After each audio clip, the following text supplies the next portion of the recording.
Welcome to Guide Guru. We hope this video helps. You begin by confirming prerequisites. You're signed into the correct Microsoft account and have enough storage. Open the OneDrive app or OneDrive in your browser and navigate to the file or folder you intend to share.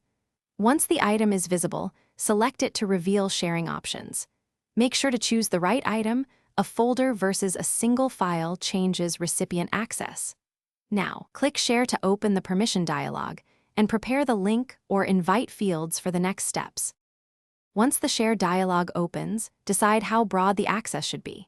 Choose anyone for public links, people in your organization for internal sharing, or specific people to restrict access to named recipients. Then pick permissions. Can edit if you want collaborators, or can view to restrict changes. You can also set an expiration date or password for added security. After configuring, enter recipient emails or click Copy link to paste elsewhere, and add a short message explaining the file so recipients understand. Now send the invite or paste and share the copied link with recipients.